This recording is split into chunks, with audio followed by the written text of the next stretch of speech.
घ्यायला होते.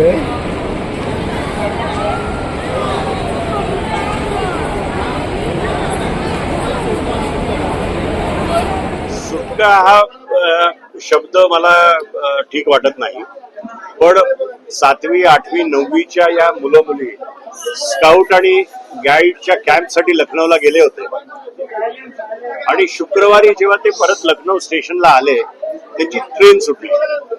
आता ट्रेन सुटल्यावर पहिला प्रश्न होता की कुठे त्यांनी रात्र राहायचं. ते एका छोट्याशा हॉटेलमध्ये त्यांनी शुक्रवार रात्र काढली. शनिवारी त्यांनी एक बस केली. त्यांच्याबरोबर जे 2 टीचर्स होते त्यांच्याकडे 35,000 रुपये होते. एका ट्रॅव्हल एजन्सी थ्रू त्यांनी 35,000 रुपये देऊन एक बस केली. त्या बसने त्यांना रस्त्यावर बिघाड झाल्या बसचा सांगून उतरवलं आणि बस घेऊन पळून गेली. अशा वेळेस त्यांना सुचत नव्हतं काय करायचं.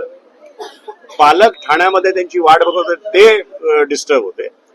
त्यांच्यातल्या एका पालकांनी मला रात्री 1 वाजता फोन केला आणि 1,500 किलोमीटर लांब ही गोष्ट झालेली आहे. ती आपली पोरं रस्त्यावर आहेत, त्यांच्या सुरक्षिततेचा प्रश्न होता, मुली होत्या.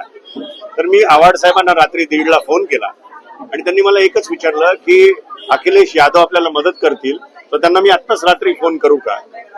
म्हटलं साहेब रात्री 1:30 वाजलेले आहेत, आता एका आश्रम शाळेत ते थांबलेले आहेत, उद्या सकाळी त्यांना फोन करा. अतिशय मला आपल्याला सांगायला आनंद होतो की आव्हाड साहेबांचं ज्या विनंतीला मान देऊन अखिलेश यादव यांनी पहिले तर त्यांची टीम पाठवली, त्यांचा नाश्ता पाणा जेवणाची व्यवस्था केली, एक रात्री राहायची व्यवस्था केली आणि आज सकाळची 18 जणांची प्लेनची तिकीट त्यांनी काढून त्यांना एअरपोर्ट पर्यंत पोहोचवून रवाना केलं. आज मुंबई एअरपोर्टवर पालकांना आम्ही एक बस दिली होती. सगळे पालक त्या मुलींना घ्यायला आमच्या बसमधनं गेले आणि बेडेकर शाळेने देखील त्यांना एक आज बस दिलेली होती. त्यांची मुख्याध्यापिका पण आज एअरपोर्टवर गेली होती.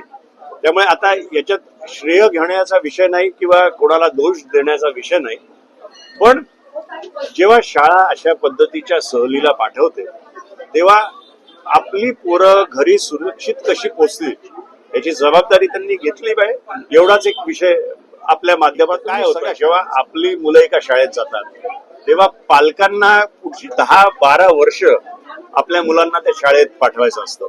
त्यामुळे युजली ते एकदा जे रूल्स बनलेले असतील ते कधीच त्याला काउंटर करत नाही किंवा क्रॉस करत नाही. पण आता आम्ही आमचा जो राहुल पाटील जो आमचा विद्यार्थीचा अध्यक्ष आहे तो आता एक पत्र दर शाळेला झाडणार आहे की अशा प्रकारची सहल कॅम्प्सला जर तुम्ही आपल्या शाळेतनं मुलं घेऊन गेला तर शाळेपर्यंत परत यायची जबाबदारी ही पूर्णपणे आपल्या शाळेची असेल, असं पत्र आम्ही देणार आहोत. पालकांनी कशाप्रकारे आभार प्रकट केले या ठिकाणी आपण बघा, मला हे अजिबात आवडत नाही.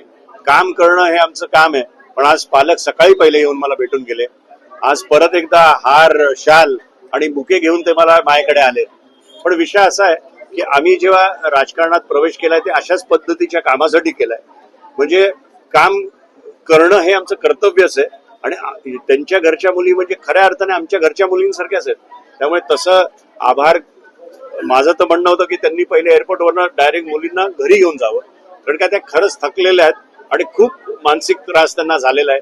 त्यामुळे माझी इच्छाच नव्हती की त्यांनी ह्या राष्ट्रवादीच्या कार्यालयात यावं, पण पालक स्वतः त्यांना इथे घेऊन आले.